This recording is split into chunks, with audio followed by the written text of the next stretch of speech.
hold the hottest offensive team we've seen for a while with 35 second half points. What pleased you most about that second half tonight? Yeah, great intent coming out of the half. We talked about could we just get some consecutive stops, take care of the basketball, rebound a little bit better, and there was certainly some elements in that we did better in the second half. I just thought generally just our rebounding and what we end up getting 22 second chance points as well. So, doing that at both ends, just really disciplined second half, and then we made some shots as well, which we hadn't done for a bit of the game, but at key moments we knocked in 3 balls when we needed to. To keep their all NBL first backcourt to single figures each must be really satisfying and heartening for the rest of the series. Yeah, we saw Southeast did it for a little bit too, and then they bounced back. So, we look at the good things that Shea and Delhi and others did on those 2 guys and how we supported them. But we know they're really talented players, and we have to be better. Chris, you've been at this stage of the season often. How did you see the flip between the first half and the second half tonight?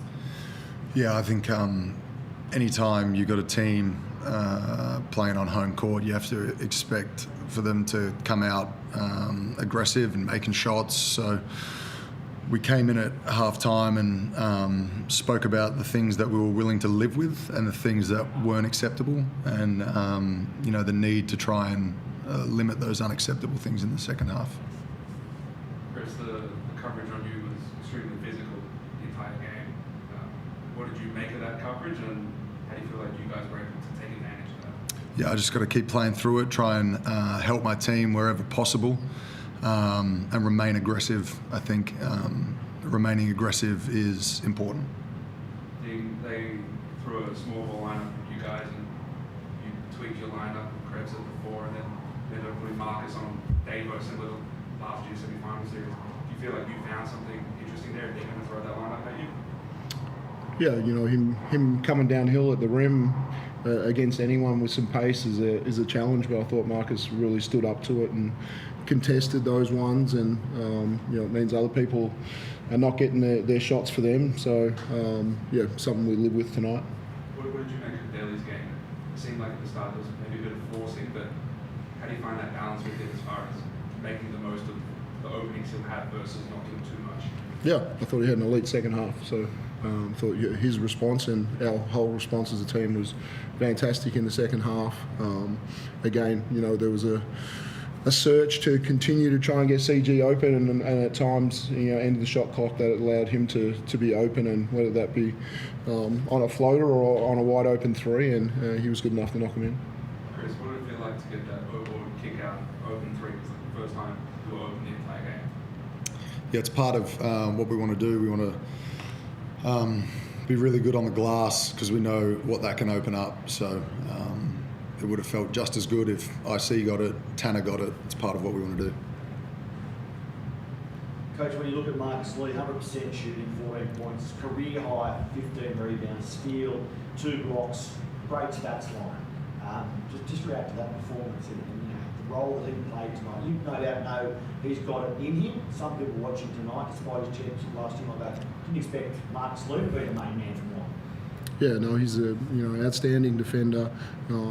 Frols was attacking early in the game, and he had some success there as well. But the versatility of Marcus is when we recruited him to say, he can guard more than just guard a centre. He's capable of guarding different people, and so to put him on Davo, to put him on a point guard is probably not what we thought about at the start of the year, but he's capable of sliding and contesting and protecting the rim, and his rebounding was phenomenal at both ends tonight.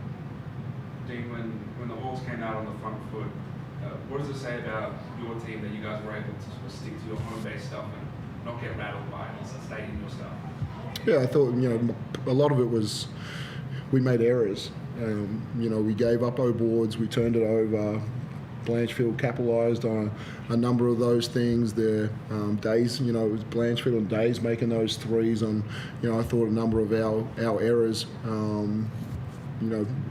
Lost coverage on Days on his 3 ball. So I think for us, when if they're making plays because of our errors, in some ways it's a positive for us to say we just got to be us and be better at doing it, and we were the second half.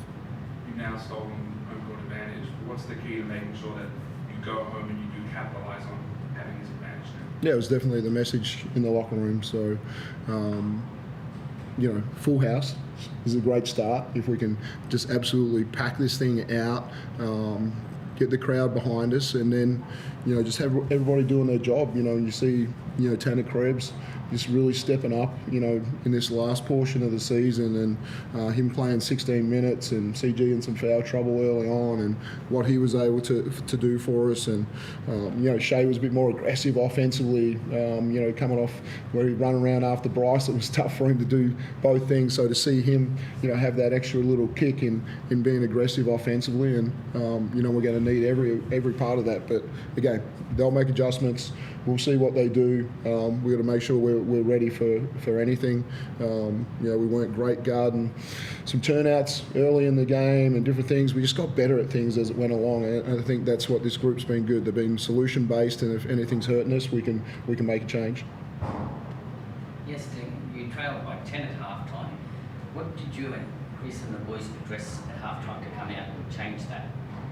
Oh, Whitey's dunk right at halftime. We missed it. We talked about that one. No, it was just being us. As I said, can we hold? We had a goal to hold them to, and we did it in the third quarter, and then we go and do that again. And so, for us, holding any team under 90, I think our success rate has been pretty high this year. Any other Zoom? Yeah, I'll jump in if that's okay, guys. Congrats on the win. Just in terms of Chris, how much trust do you have in him, even when things aren't looking great early in the match? How much trust do you have that he'll be able to work through it? Ultimate, he's going to find a way. And again, if it's not him scoring the basketball and two people are doubling him, he's going to get rid of the basketball and share it.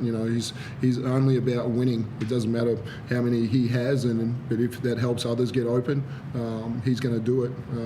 We saw in the semi-final series his ability to go grab a rebound, his ability to dive on the floor.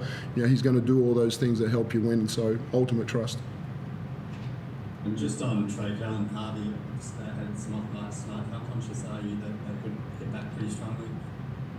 Yeah, for sure. They're going to be two guys that want the basketball.